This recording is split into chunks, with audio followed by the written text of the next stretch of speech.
ബിസ്മില്ലാ അൽഹംദുലില്ലാ വസ്സലാത്തു വസ്സലാമു അലാ റസൂലിൽ അമീൻ വഅലാ അലിഹി വസഹ്ബിഹി അജ്മഈൻ അമ്മാ ബഅദ്.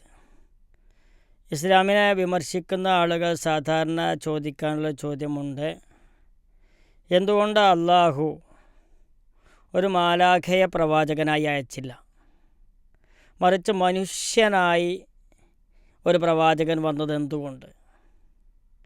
വളരെ ശക്തമായ ഒരു ചോദ്യമാണ്. ഇസ്ലാമിന് അതിന് 100% മറുപടി പറയാൻ സാധിക്കുകയും ചെയ്യും. യഥാർത്ഥത്തിൽ ഇതേ ചോദ്യം ഇപ്പോൾ ഇസ്ലാമിക വിമർശകർ ചോദിക്കുന്ന ഏത് ചോദ്യമാകട്ടെ, അതന്ന് ഖുറൈശികൾ ചോദിച്ചതാണ്, മദീനയിലെ ജൂതന്മാർ ചോദിച്ചതാണ്, അവിടെയുള്ള കപടവിശ്വാസികൾ ചോദിച്ചതാണ്. അവർ ചോദിച്ച ചോദ്യങ്ങൾക്കൊക്കെ ഖുർആനിലും പ്രവാചകചര്യയിലും ഉത്തരം പറഞ്ഞിട്ടുണ്ട്.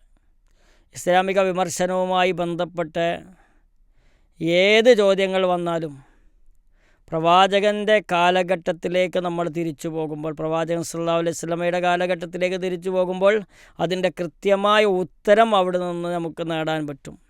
എന്താണ് ഒരു മനുഷ്യനെ പ്രവാചകനായി അയച്ചതിനുള്ള കാരണം?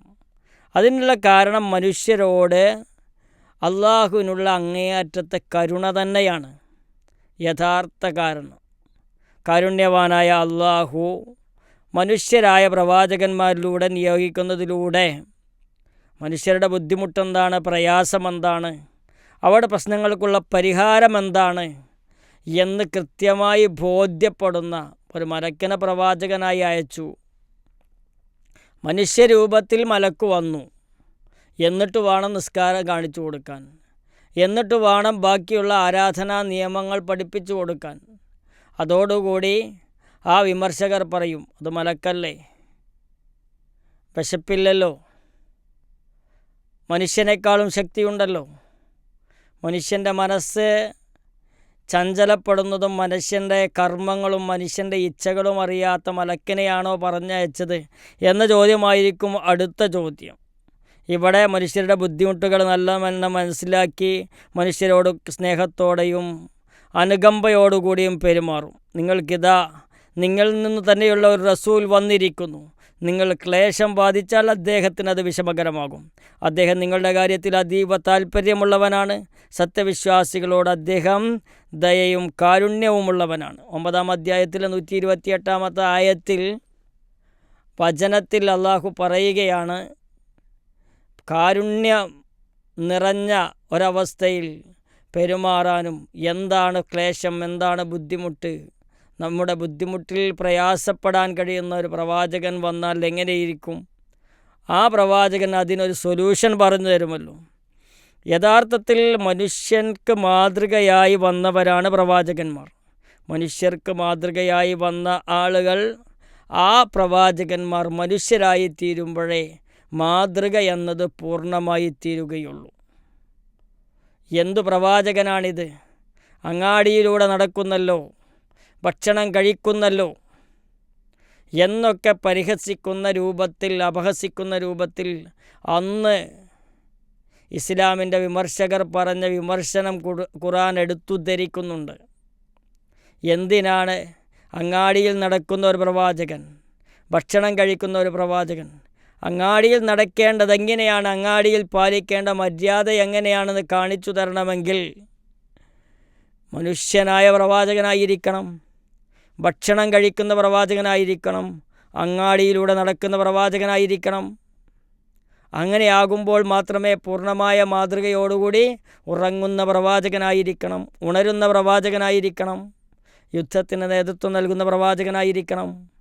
എല്ലാ കാര്യത്തിലും മാതൃക, വീടിൻ്റെ മാതൃക, നാട്ടിൽ ജീവിക്കുന്നതിൻ്റെ മാതൃക, അന്യരാജ്യത്തു ചെന്നാൽ ഉണ്ടാകുന്ന മാതൃക, എല്ലാ മാതൃകയും കാണിച്ചു കൊടുക്കുകയോ പറഞ്ഞു കൊടുക്കുകയോ ചെയ്യണമെങ്കിൽ മനുഷ്യനായ ഒരു പ്രവാചകൻ ആണ് ആവശ്യമുള്ളത് എന്ന് തിരിച്ചറിയണം.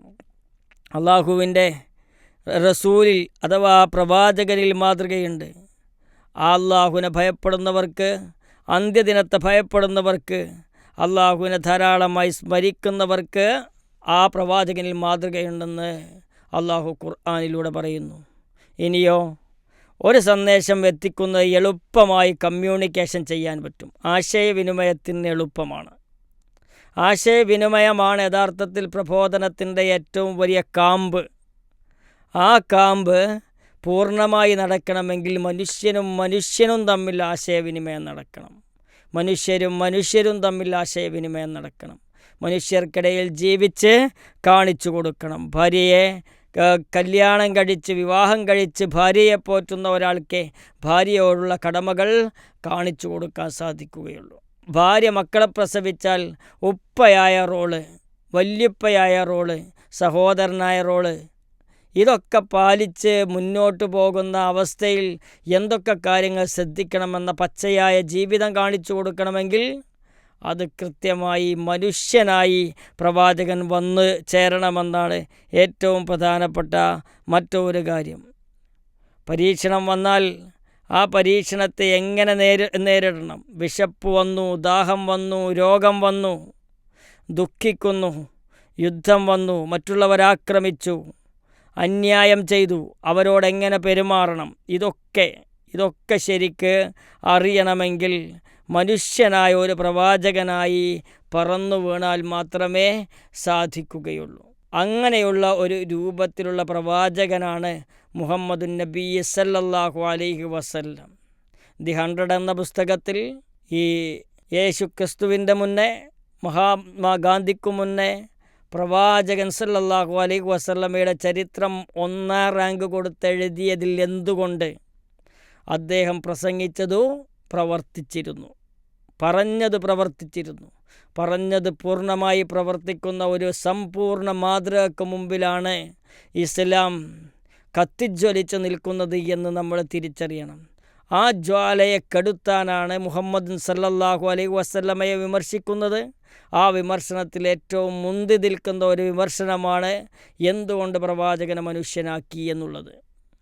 അത് മനുഷ്യരുടെ മജ്ജയും മാംസവും തലച്ചോറും സാഹചര്യവുമുള്ള ഒരു പ്രവാചകനാകുമ്പോഴേ മനുഷ്യരുടെ പ്രശ്നം പൂർണ്ണമായി മനസ്സിലാക്കി അവർക്കിടയിൽ നിന്ന് അവരിലുള്ള ഒരു പൗരനായി, പ്രഥമ പൗരനായി ജീവിച്ച് മാതൃകയാക്കി കാണിച്ചു കൊടുക്കാൻ സാധിക്കുകയുള്ളൂ. ദേഷ്യം വരുമ്പോൾ എന്തു ചെയ്യണം? ക്ഷമിക്കേണ്ട സന്ദർഭങ്ങളിൽ എങ്ങനെ ക്ഷമിക്കണം? സഹിക്കേണ്ട കാര്യങ്ങൾ എങ്ങനെ സഹിക്കണം? ഓരോരുത്തരോടും പെരുമാറുമ്പോൾ എങ്ങനെ പെരുമാറണം? സൽസ്വഭാവിയായി എങ്ങനെ ജീവിക്കണം? ഇതിനൊക്കെ ഒരു മനുഷ്യന് മാത്രമേ മാതൃക കാണിക്കാൻ സാധിക്കുകയുള്ളൂ. ഒരിക്കലും ഒരു മലക്ക് വന്നാലോ അല്ലെങ്കിൽ വേറെ ആരെങ്കിലും മനുഷ്യരൂപത്തിൽ പറഞ്ഞയച്ചതുകൊണ്ടോ വേറെ ഏതെങ്കിലും ജീവികൾ ആ ജീവിയുടെ രൂപത്തിൽ പറഞ്ഞയച്ചതുകൊണ്ടോ ഒരിക്കലും അത് പ്രായോഗികമല്ല.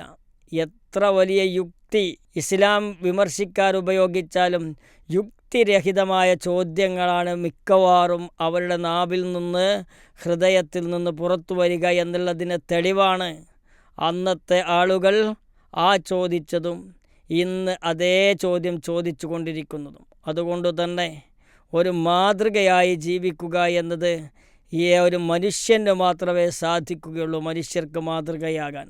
അങ്ങനെ ആ മാതൃകയായ പ്രവാചകനെ ഏത് തലത്തിൽ സ്വീകരിക്കുന്നുവോ, ഏത് തലത്തിൽ ആ പ്രവാചകനെ മാതൃകയാക്കി മുന്നോട്ട് പോകുന്നുവോ അവിടെയൊക്കെ വലിയ സമാധാനത്തിൻ്റെ, വലിയ സന്തോഷത്തിൻ്റെ അവസ്ഥ മനുഷ്യന് ലഭിക്കും. കാരണം മനുഷ്യന് സന്തോഷമുണ്ടാകേണ്ട നന്മ എന്തൊക്കെയാണ്, മനുഷ്യന് ദുഃഖം വരുന്ന കാര്യങ്ങൾ എന്തൊക്കെയാണ്, പരസ്പരം ഛിദ്രതയുണ്ടാകുന്ന കാര്യങ്ങൾ എന്തൊക്കെയാണ് എന്നൊക്കെ അള്ളാഹുവിനറിയാം. അത് എങ്ങനെയാണ് ആ ബുദ്ധിമുട്ടുകളും പ്രയാസവുമില്ലാതെ പ്രായോഗികമായി ഇസ്ലാമിനെ നടപ്പിലാക്കി കാണിച്ചു കൊടുക്കുക എന്നത് കാണിച്ചു കൊടുക്കാൻ ഒരു മോഡലായി, ഒരു മാതൃകയായി, എന്നും അനുകരിക്കാവുന്ന, അനുധാവനം ചെയ്യാവുന്ന, അനുസരിക്കാവുന്ന ഒരു വലിയ മഹത് വ്യക്തിത്വമായി പ്രവാചകൻ മുഹമ്മദ് സല്ലല്ലാഹു അലൈഹി വസല്ലമയെ മുമ്പിൽ കാണിച്ചു തരുമ്പോൾ ആ കാണിച്ചു തരുന്ന പ്രവാചകൻ മനുഷ്യനായി എന്ന് വിമർശിക്കാതെ ആ സമ്പൂർണ്ണ മനുഷ്യൻ, ആ പ്രവാചകൻ ചെയ്ത മാതൃകയെ ജീവിതത്തിൽ എടുത്തു വെക്കുകയും അതിലൂടെ സമാധാനം കണ്ടെത്തുകയും ചെയ്താൽ ഏതൊരാൾക്കും ഇസ്ലാമിനെ ഒരു സമ്പൂർണ്ണ മതമായി മുന്നിൽ കാണാനും അങ്ങനെ ചിന്തിക്കാനും ആ മതത്തിൻ്റെ തത്വങ്ങളെ ഏറ്റവും ഹൃദ്യമായി സ്വീകരിക്കാനും സ്വീകരിച്ചതിനെ നടപ്പിലാക്കുമ്പോഴുണ്ടാകുന്ന സമാധാനത്തെ ജീവിതത്തിലേക്ക് എടുത്തു വെക്കാനും സാധിക്കും. അങ്ങനെ മുന്നോട്ട് പോകാൻ സാധിക്കണം. പ്രവാചകൻ സല്ലല്ലാഹു അലൈഹി വസല്ലം മനുഷ്യനായത് മനുഷ്യർക്കുള്ള പ്രവാചകനായതുകൊണ്ടാണ് എന്ന് ഒറ്റ വാചകത്തിൽ നമുക്ക് ഉത്തരം പറയാൻ സാധിക്കും. ഇസ്ലാമിൻ്റെ ഏത് വിമർശനങ്ങളും നമ്മൾ ആ വിമർശനങ്ങളുടെ യഥാർത്ഥ ഉത്തരം തേടേണ്ടത് ഇസ്ലാമിനെ നിരന്തരമായി പറയുന്ന നാവുകളിൽ നിന്നാണ് എന്നുള്ള ഒരു കാര്യം കൂടി അടിവരയിട്ട് നമ്മൾ ചിന്തിക്കേണ്ടതുണ്ട്. അള്ളാഹു അനുഗ്രഹിക്കട്ടെ. അസ്സലാമു അലൈക്കും വറഹ്മത്തുള്ളാഹി വബറകാതുഹു.